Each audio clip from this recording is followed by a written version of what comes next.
বন্ধুরা, আজকে আমার রেসিপি গণেশ চতুর্থী স্পেশাল পায়েস রেসিপি বা ক্ষীর, রাইস ক্ষীর যাই বলুন না কেন।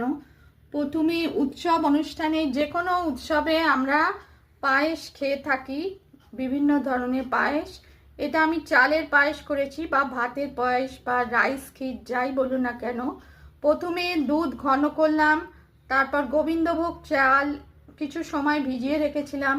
দুধ ঘন হলে আমি চালটা দিয়ে এবার পায়েসটা সেদ্ধ করলাম। চালটা সেদ্ধ হলে পরিমাণ মতো চিনি দিলাম। তৈরি হলো রাইস ক্ষীর। আর অল্প গুঁড়ো দুধও এর সঙ্গে অ্যাড করেছিলাম টেস্টটা বাড়াবার জন্যে। ওপর থেকে তারপর ঠান্ডা করে আপনাদের সামনে প্রেজেন্ট করছি। আর ওপর থেকে অ্যালমন্ড, কিশমিশ আর পেস্তা দিয়ে গার্নিশ করেছিলাম। দেখুন রাইস ক্ষীর বা ভাতের পায়েস।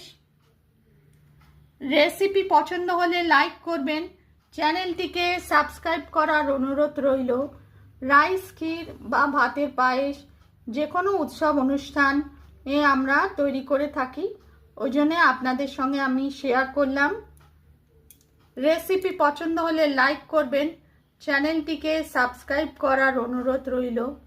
টেস্টি রাইস ক্ষীর।